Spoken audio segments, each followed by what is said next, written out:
Thanks for joining us on Crime Watch. I'm Ivy Kanu. On our show today, there is worry about the rising cases of child abuse and physical assault against underage boys and girls, which has dominated headlines in the last week. Now, the issue of child abuse and notorious culture of maltreating minors, especially by those who should provide care for them, has made today's child an endangered species in many communities across the country. From Enugu comes the sad tale of a couple who allegedly stamped their 10-year-old housemaid with a hot iron and drove a nail into her head for not keeping up to her duty at midnight. A neighbor raised the alarm when the girl screamed in the middle of the night and came out with blood dripping from her head and several burns on her body. It is a scene of torture, inhuman and cruelty. A 10-year-old maid has been stamped with hot-pressing iron with a 6-inch nail driven into her head.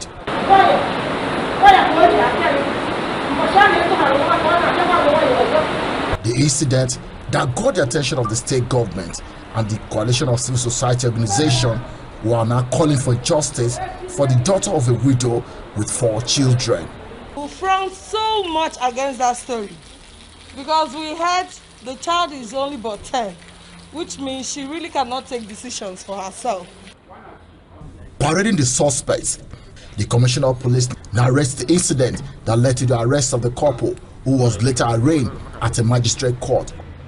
While these people ungodly maltreated the child, used nail on her head, put pepper in her private part.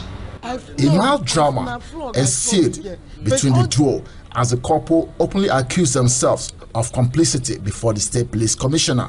I say that it's me that did it because I don't want to sack my husband and work or let him to go prison. That's why I say it's me that did it.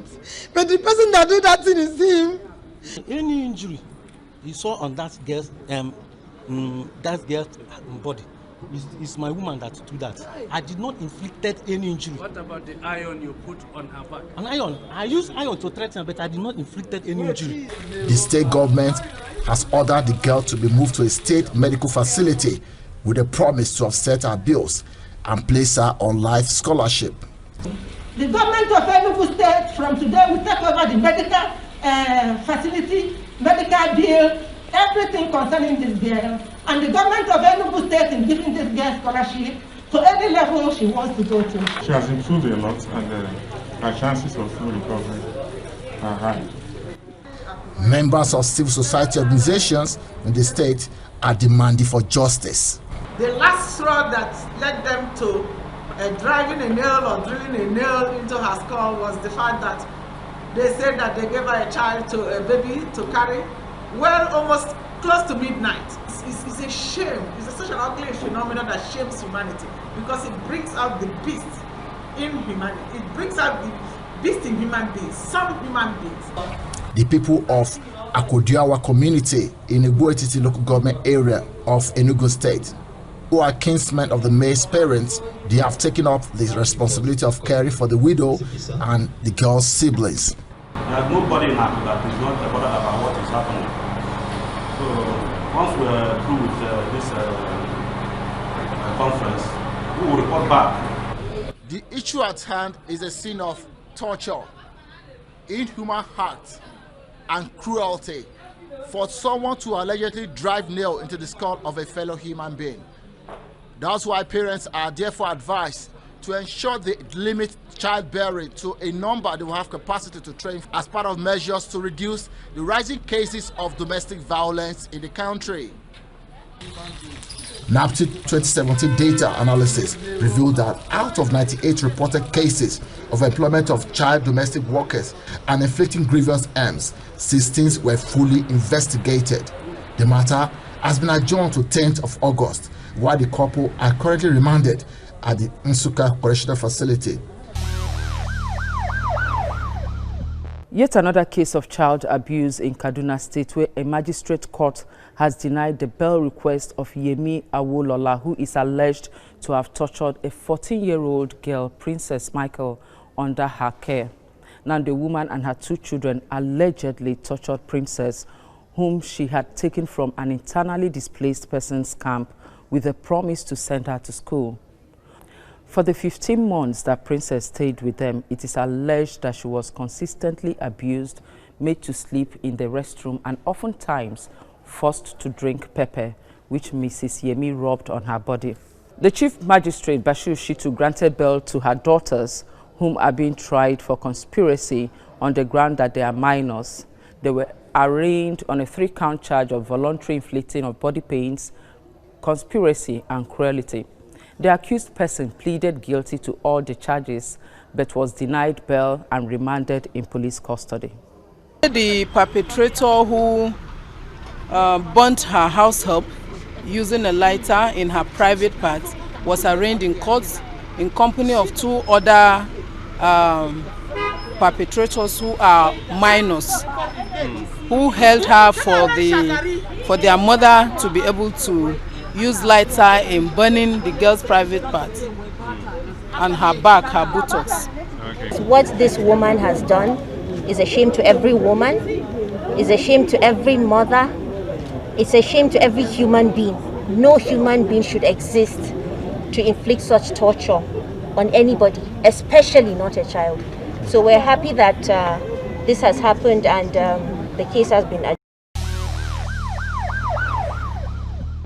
The unending cases of sexual abuse and physical assault against women appears to be defying protest and outcry aimed at stiffer penalties for offenders.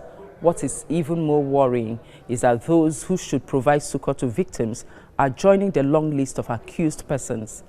In Ogun State, a pastor with the Ogoluwa parish of the Christ Apostolic Church, Oluwafemi Oyebola, was arrested for allegedly raping his own daughter over a 5-year period. The pastor's daughter had reported to the police that her father has been violating her since 2015 when she was 19 years old, shortly after the demise of her mother, until the eventuality happened.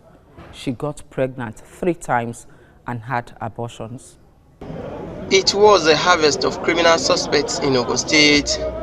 The Commissioner of Police, Kenneth Ebrimson, says he is determined to make the state unsafe for criminals and want parents to monitor their children and the friends they keep.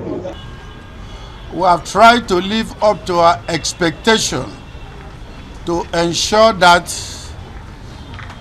cases of armed robbery, kidnapping, cultism, and violent crime are technically rooted out of this command.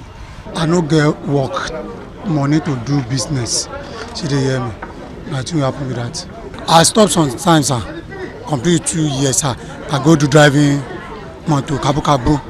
After that, I join back again. The person that produced for me, initially, in fact, originally, I never knew it was fake because I thought I'm dealing with a registered manufacturing company.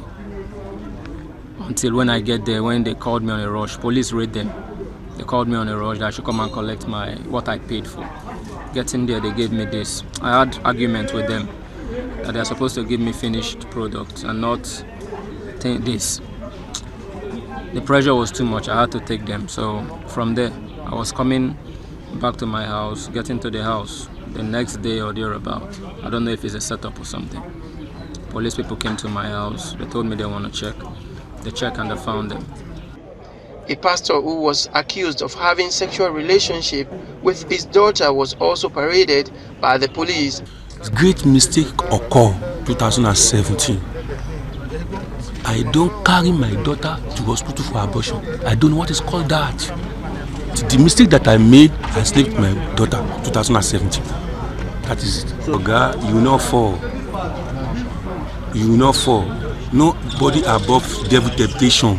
You will not fall. Some suspected cultists who were alleged to be members of Eye and Aye confraternity were also paraded at the police headquarters.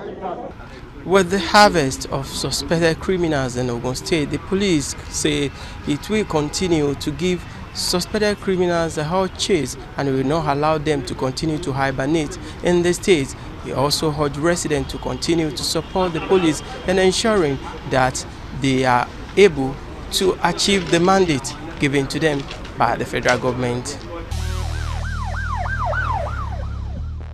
The issue of cybercrime is still a hot subject around the world.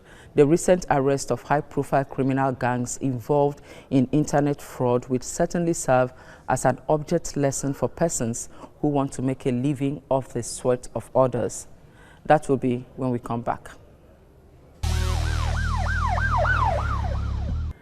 Cybercrime has remained in global spotlight since the arrest of Dubai-based Nigerian socialite Ramon Abbas, popularly known as Hush Puppy on social media. Hush Puppy is currently facing charges of conspiring to launder funds running into billions of naira and business email compromise in the United States. He has pleaded not guilty upon his arraignment. I had a chat with Gary Warner, Director of Intelligence for Dark Tower, a cyber threat intelligence company based in Birmingham, Alabama. He says Hush Puppy's crime is a serious offense and he could spend a long term in jail, that's if found guilty. The important thing to understand, I think the main takeaway that we would like people to learn here is that when you see these Instagram stars with their Rolls Royces and all of their money, what we have to look at is that this is crime. What the main thing we've learned in this Hush Puppy case is some of the back end, the details of how they do these crimes. And what we see is that they're just stealing money from legitimate businessmen. So they're taking, in this case, from businessmen and also from victims of romance scams. So we have people that are receiving an email, and when they open that email, they may have a virus planted on their machine, which then allows the criminals to take control of that email address and use it to ask for money to be transferred. And these illegitimate money transfers, we call it business email compromise in the United States, because the business has had their email compromised, and after that, they begin to ask people to do wire transfers or to change the payment details of an invoice. So when you see someone with all of this money, it could very easily be, as we saw in Mr. Woodbury's case, with one transaction, he stole $2.3 million. And that $2.3 million is a legitimate loss to a real business. People will lose their jobs because of this money that was stolen. There's no insurance that's going to cover that. That's just money that's been stolen, and people are now out of work because of this thief who steals money from people all around the world. So the main thing we hope that people understand is this is not some clever get-rich-quick Bitcoin scheme. This is a criminal who steals money by doing fraud. I believe you call the term magu-magu. But anyway, that's just, that's all this is. It's just fraud.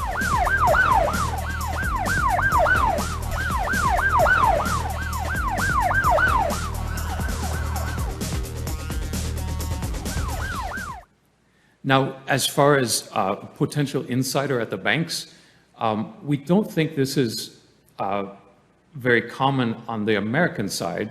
I can't speak to whether there are insiders at the banks in other places. Most of the time, there's a wire transfer is initiated, and before the money is realized to have been gone, it's already too late to reverse the wire. So we really don't believe that there are insiders in most of these cases. Most of the times, why they have an American business that they're trying to work with is because the business may have a large enough reputation with the bank that it's normal for them to move $100,000 or even $1 million. So by targeting the businesses, they're more likely to be convincing. The same with the romance scam victims. Why do they go after elderly people? Well, these elderly people may have been banking at the same bank for 10, 20, 30 years. So if someone who is your customer for 30 years asks for some money to be transferred, it's not that unusual. So we don't believe it's insiders, at least on the American side. We think it's just that they're taking advantage of normal way of doing business.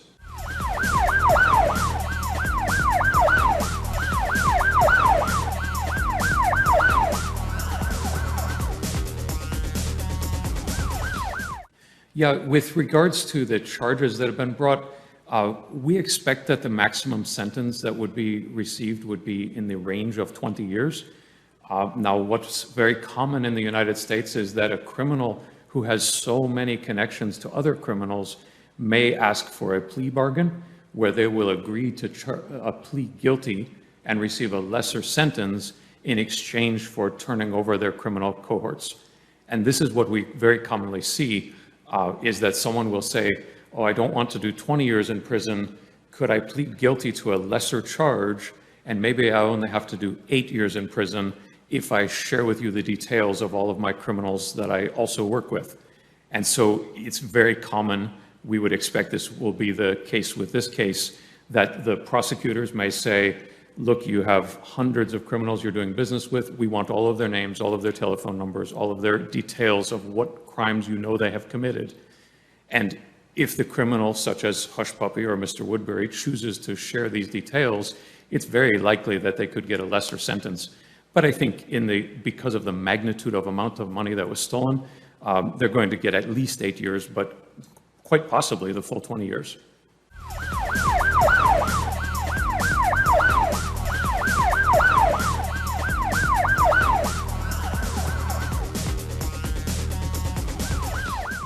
Yeah, as far as the money being returned, unfortunately, a lot of this money's already been spent. The money that's been spent obviously can't be returned. However, that would be our objective. In the American justice system, there's a Office of Victims' Rights. And what they would do in a case like this is look for additional victims. And as the money is recovered, they would try to pay back the victims that have suffered from these crimes, although it's not always a guarantee. Some of the money will probably go to the state, but wherever possible, money would be restored to the victims. Now let's bring you some crime news making headlines.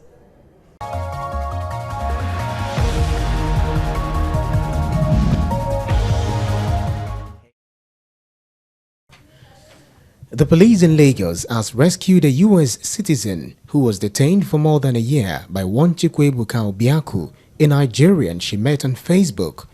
Police spokesman Frank Mba says that Mr. Obiaku lured the victim into the country under the pretext of love and deceitfully married her on the 15th of May 2019.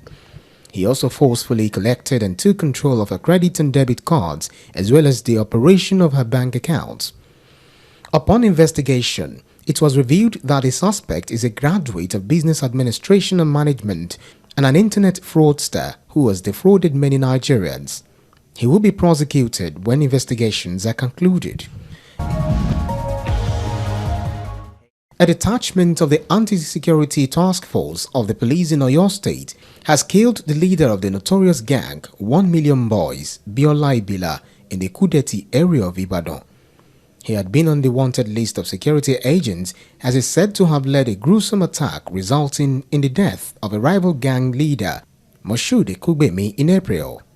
Police spokesman Benga Fadeyi, who confirmed the incident, says the operatives had acted on a tip-off that the suspect was preparing for a clash with a rival gang. The Commissioner of Police in Imo State, Isaac Akimoyede, has ordered full-scale investigation into the cause of the killing of a motorcyclist who was shot by a policeman at Olu, with a view to unraveling the circumstances surrounding the unfortunate incident. The officer responsible for the shooting has been arrested and taken into custody. While regretting and condemning the unethical and unprofessional infraction, the Commissioner assured members of the public that justice will be served in the matter. He therefore urged the people of Olu to remain calm as no stone will be left unturned in carrying out unbiased investigation into the matter.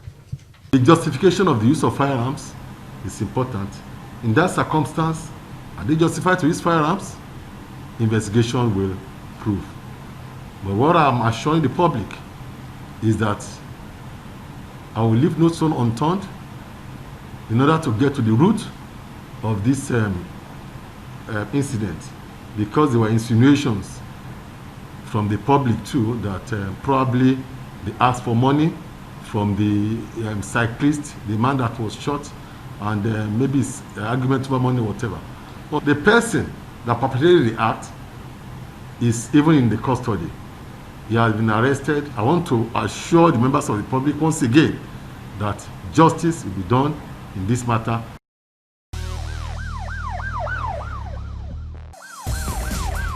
Rape is one of the fastest rising violent crimes in Nigeria.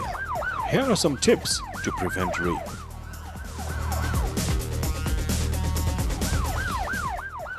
Avoid unsafe situations and strangers.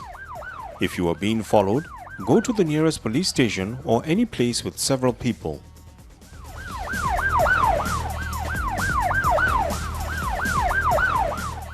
Avoid walking alone. Walk with someone in areas where other people are near. Stay away from dark alleys, bushes, and entryways. Flee if you are in a potentially dangerous situation. Yell or scream to attract attention. You can carry a whistle that will make a loud noise.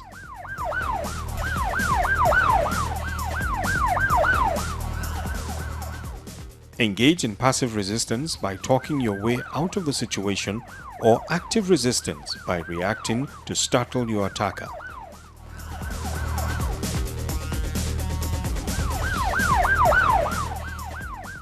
Don't allow a stranger inside your home use the telephone.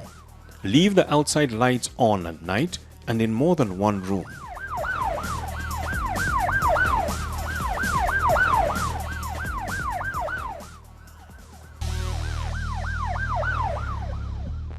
And that's our program today. Thanks for watching. You can send in eyewitness pictures and videos to our email address and social media handles. It's coming up on your screen now. I'm Ivy Kanu. I'll be back same time next week.